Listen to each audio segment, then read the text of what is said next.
Hari ini kita semua diajak self love, diajak untuk memeluk luka sendiri, diajak untuk kembali ke diri sendiri. Tapi lihatlah dirimu. Semakin kamu dipeluk, semakin melarikan diri.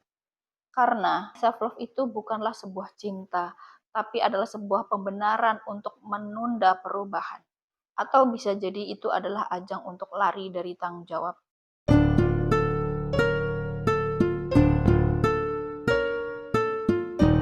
Hai beautiful soul, balik lagi ke channel Mind with Eva. Kali ini aku akan membahas sesuatu yang sedikit keras. Ya, kamu nggak salah dengar. Self love itu menyesatkan.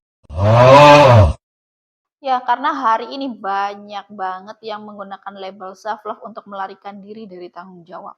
Sebenarnya self love itu apa sih?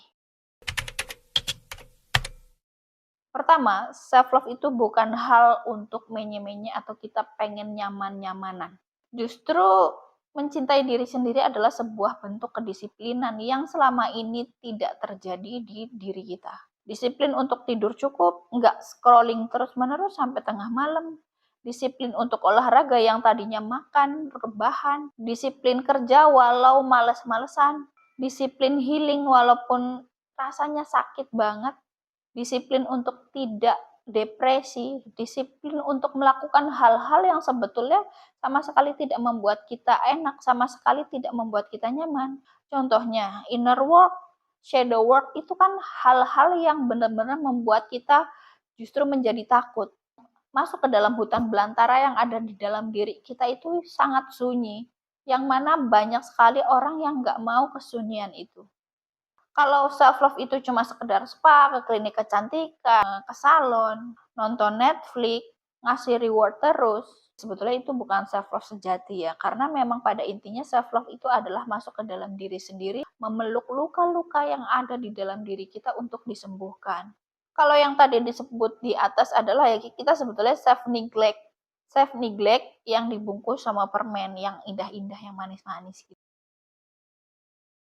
Self love itu ada batasnya. Contoh kamu cinta sama pasanganmu atau cinta sama anakmu, pasti ada batasannya. Kalau kita terus-menerus tanpa ada batasan, yang ada bukannya mereka malah menjadi bagus, justru akan menjadi bumerang untuk diri kita sendiri. Analoginya begini, kalau kamu cinta sama pasangan atau cinta sama anak, pasti banyak diminta untuk mendisiplinkan, betul nggak? Contoh, misalkan pasangannya ngerokok, pasti kita akan cerewet untuk dia nggak ngerokok.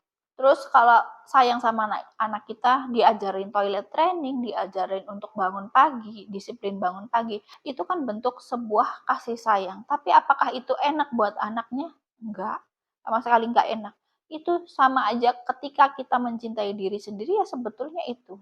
Cuman objeknya adalah diri kita sendiri memang nggak kelihatan. Kalau anak kan memang ada bentuknya, bisa ngelawan, bisa tektokan, bisa ngobrol. Ada orang yang ngomong, aku sekarang lagi males banget lah, aku mau istirahat dulu, aku mau self love dulu. Hari ini kamu self reward, besok istirahat, lusa kamu overthinking, dan akhirnya kamu stuck di satu titik yang kamu bilang itu mencintai diri sendiri. Padahal kamu cuma takut menghadapi dirimu yang disiplin. Pembahasan tadi bahwa aku mau istirahat, bukankah itu sebuah pemanjaan untuk diri kita sendiri? Apakah itu mendidik diri sendiri?